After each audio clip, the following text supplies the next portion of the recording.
Banakacherla project తెలంగాణలో రాజకీయ మంటలు రేపుతోంది. ఈ అంశం మీద అటు కాంగ్రెస్ ఇటు బీఆర్ఎస్ పొలిటికల్ ఫైట్ కొనసాగుతూనే ఉంది. ఎవరికి వాళ్లు ప్రత్యర్థి పార్టీని టార్గెట్ చేసే అంశంలో కొత్త విషయాలు తెరపైకి తెస్తున్నారు. ఇక ప్రాజెక్టుపై బీఆర్ఎస్ ని టార్గెట్ చేయడమే మరోసారి పవర్ పాయింట్ ప్రెజెంటేషన్ ఇచ్చేందుకు కాంగ్రెస్ ప్రభుత్వం రెడీ అవుతోంది. తెలంగాణలో బనకచర్ల పొలిటికల్ ఫైట్ ఇప్పుడప్పుడే ముగిసేలా కనిపించడం లేదు. ఈ అంశంపై ఇప్పటికే కాంగ్రెస్ బీఆర్ఎస్ మధ్య రాజకీయ రగడ పీక్స్ కు చేరింది. రేవంత్ సర్కార్ వైఫల్యం వల్లే ఈ ప్రాజెక్టు విషయంలో ఏపీ ప్రభుత్వం దూకుడుగా ముందుకు సాగుతుందని బీఆర్ఎస్ విమర్శనాస్త్రాలు సంధిస్తోంది. తాము ఈ అంశాన్ని లేవనెత్తే వరకు అసలు ప్రభుత్వం దీన్ని పట్టించుకోలేదని కారు పార్టీ కాంగ్రెస్ ను టార్గెట్ చేస్తోంది. ఈ విషయంలో ఏపీ ప్రభుత్వంతో చర్చలు జరుపుతామని తెలంగాణ ప్రభుత్వం సంకేతాలు ఇవ్వడాన్ని బీఆర్ఎస్ మరింతగా తప్పుపడుతోంది. చర్చల అంశాన్ని చూపించి కాంగ్రెస్ ని ఇరుకున పెట్టేందుకు వ్యూహరచన చేస్తోంది. ఏపీతో చర్చలు జరపడం సరికాదని ముందు అపెక్స్ కమిటీ సమావేశం నిర్వహించాలని కేంద్రాన్ని కోరాలని డిమాండ్ చేస్తోంది. సముద్రంలో కలిసే వరద జలాలు వాడుకోవాలన్నది ఆనాడు కేసీఆర్ గారి ప్రతిపాదన. దానికి జగన్మోహన్ రెడ్డి గారు అంగీకరించలేదు, ఒక్క అంగుళం కూడా ముంగట పడలేదు. ఇప్పుడు చంద్రబాబు నాయుడు గారు ఏం చేస్తున్నారు?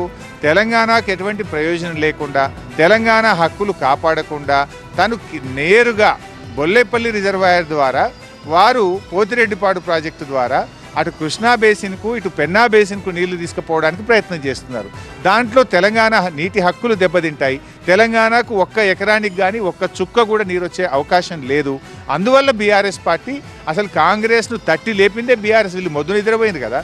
అయితే ఈ అంశంలో బీఆర్ఎస్ ను ఇరుకున పెట్టేందుకు కాంగ్రెస్ కూడా పక్కా వ్యూహంతో ముందుకు సాగుతోంది. గోదావరి బనకచర్ల ప్రాజెక్టు మీద అసెంబ్లీలో చర్చకు సిద్ధమా కేసీఆర్ అని సీఎం రేవంత్ రెడ్డి సవాల్ విసిరారు. గోదావరిలోకి 3000 టీఎంసీలు వెళ్తున్నాయని చెప్పింది కేసీఆర్ కాదా అని ప్రశ్నించారు. కుట్రలు కుతంత్రాలతో కాంగ్రెస్ హయాంలో ప్రారంభించిన ఏ ఒక్క సాగునీటి ప్రాజెక్టును కేసీఆర్ పూర్తి చేయలేదని మండిపడ్డారు.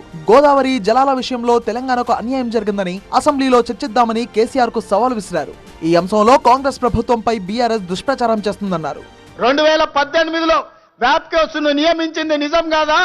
వ్యాప్కోస్ సంస్థ 400 టీఎంసీలు గోదావరి జలాలను హంద్రి నీవాకు బంకచర్ల ద్వారా తరలించడానికి ప్రాజెక్టు రిపోర్ట్ ఇచ్చిన మాట వాస్తవం కాదా? ఇవన్నీ నీ నాయకత్వంలో నువ్వు ఇచ్చిన బోడి ఉచిత సలహాలతోటి ఈ రోజు గోదావరిలో 3000 టీఎంసీలు నీళ్లు సముద్రంలో పోతున్నాయని నీ దిక్కుమాలిన సూచనలతోనే ఈ రోజు ఈ దరిద్రం దాపరించిన మాట నిజం కాదా?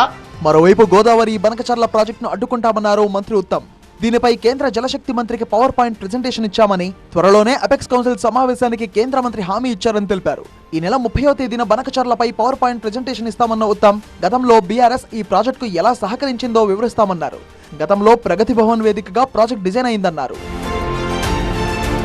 ఇటు బీఆర్ఎస్ అటు కాంగ్రెస్ రెండు బనకచర్ల ప్రాజెక్టు విషయంలో రాజకీయంగా ఎత్తుకు పై ఎత్తు వేస్తుండటంతో రాబోయే రోజుల్లో ఈ అంశంపై మరింత రగడ ఖాయమనే చర్చ జరుగుతోంది.